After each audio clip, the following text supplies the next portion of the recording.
Child, Katt Williams is not letting his foot off Diddy's neck. Ever since the trials began, he's been allegedly pressing the police to find Ally Carter and bring her in to testify.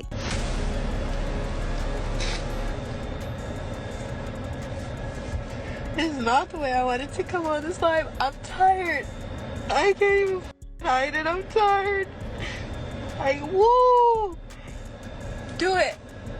There's somebody threatening us right now in a way that I'm just like, you know what? Do it. Do it. Do you understand what I'm saying? Do it. Do it. You can't take any more that you have already taken. So do it. Do it.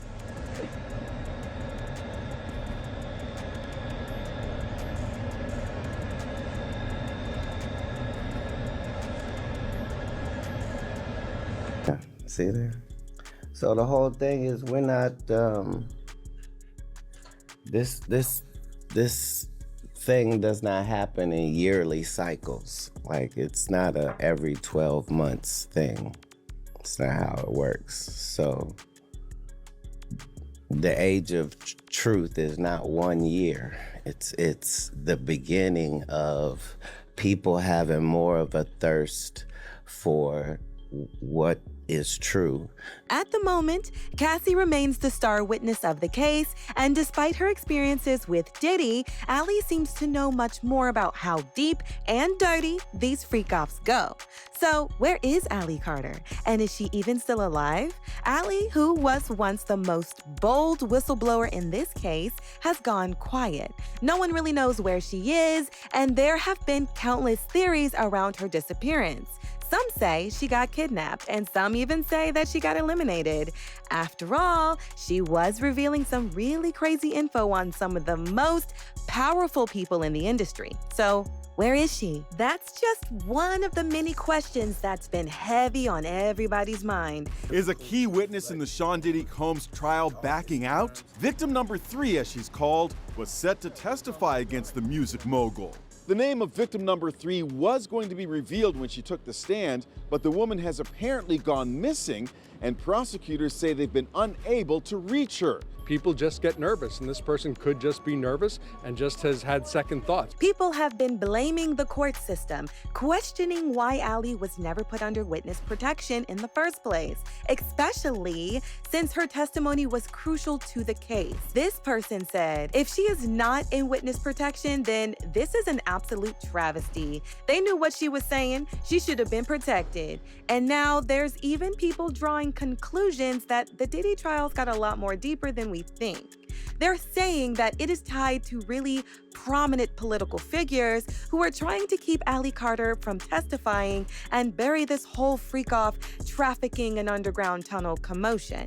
The reason why people believe Ally might have been taken is because in the past, not only did she mention being on the run and that her house was raided, she also made some really bold claims, like seeing a former president at one of Diddy's freak-offs. So, if really powerful people like the former president of the United States are involved in this, then there's every chance that Ally is being held from testifying. One individual was quick to point this out, saying, if she was that crucial, then why was she not in a witness protection? Did she refuse witness protection? And why is there no announcement? Ally said there was a former president at the party with an underage person. So this would explain a lot. I know there were many comedians, Kathy Griffin, Robin Williams. I was on an order for Joe Biden. Speaking of U.S. presidents, in the light of the recent power struggle between billionaires Elon Musk and Donald Trump, who just ended their 6-month-long bromance in the most publicly mortifying way,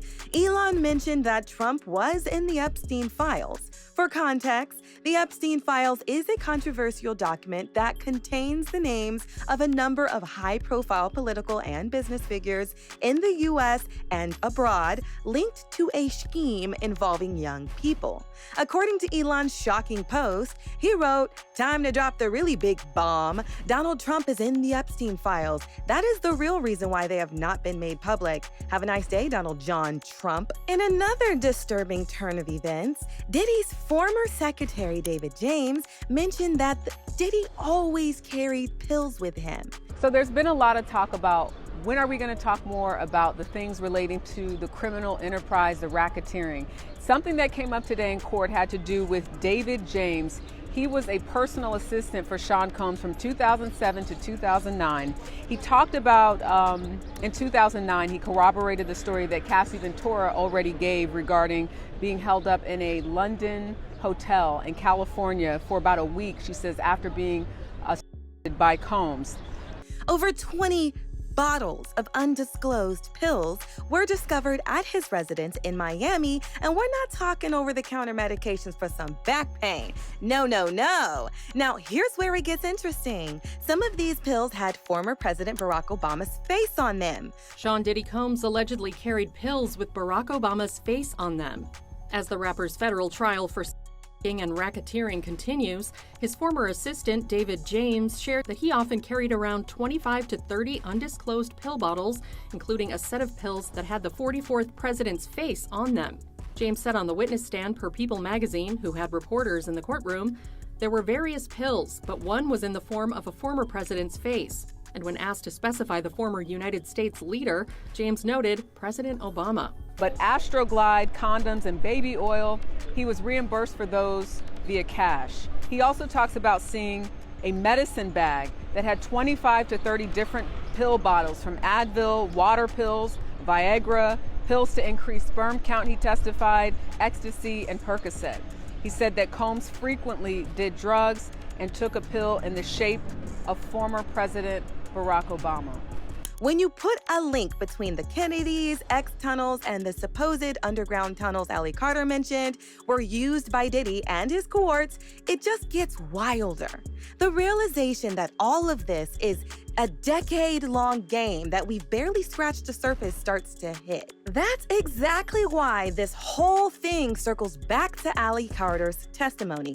The world needs to know if everything she ever told us was from adrenochrome to the sacrifices and conspiracy theories with big celebrity names on the line holds any truth. As we speak, Ali remains absolutely nowhere to be found. No one, including her family and lawyers, know where she is.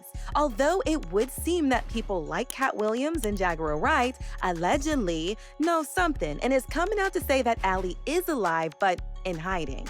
I mean, it wouldn't be the first time that she's gone into hiding to protect herself and her family. This time, however, it seems a little too off.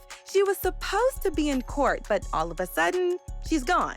Even her lawyers or her family don't even know where she is, again. To make matters even worse, just when the trial started, Ali left a voice note for a close friend, which was recently discovered. It allegedly contains disturbing information about the women who has been protecting Diddy all this while. The woman in question, Christina Coram, apparently made it possible for Diddy to get away with all his crimes till date. Christina, however, has broken silence on the allegations against her. In a carefully worded statement, she called them false, horrific, and irreparable damaging. She said they had taken a toll on her family and her mental well-being. She denied aiding or abetting SA in any shape or form, and also rejected the idea that she ever drugged anyone, insisting that she could never even be a bystander to rape. But the question that should haunt Christina and anyone who's ever stood beside this powerful man facing his reckoning isn't just about what they did. It's about what they enabled and what she enabled and ignored, normalizing it and in the name of loyalty. Now, according to testimonies, Coram wasn't a low-level assistant running errands in the background. She was allegedly the gatekeeper, the orchestrator. According to multiple lawsuits, she managed all the staffs, tasking them with hiring ex-workers, securing substances, and cleaning up the aftermath of the parties the world never saw. In 2021, Diddy introduced her to the world like so. Meet Christina Coram, Chief of Staff at Combs Enterprises. Christina's aka KK keeps everything in my life and business running. She's been my right hand for the last 8 years and has consistently proven to execute and get ish done. Don't know how I'd function without her. In the fall of Diddy, it is hard to overstate how important the Puff sound was to the 90s. The thing about hip-hop, it's not just a music, it's a lifestyle. But then there was the other side.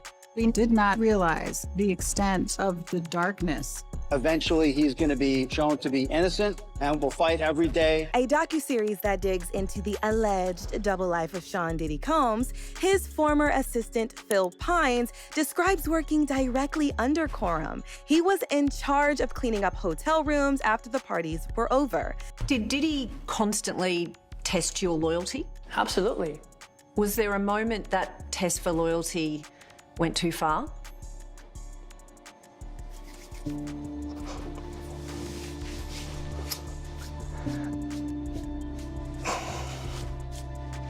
Sorry.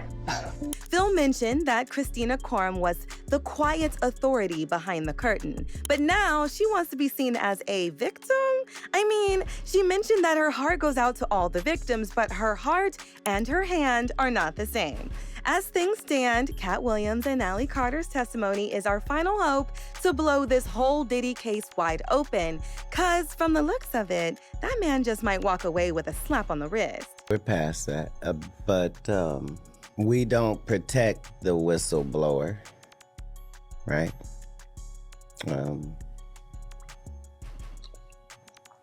We don't honor the scout that would tell us who it is. Matter of fact, when they get him, we're gonna go, I could have told you that was gonna happen. They're telling too much truth.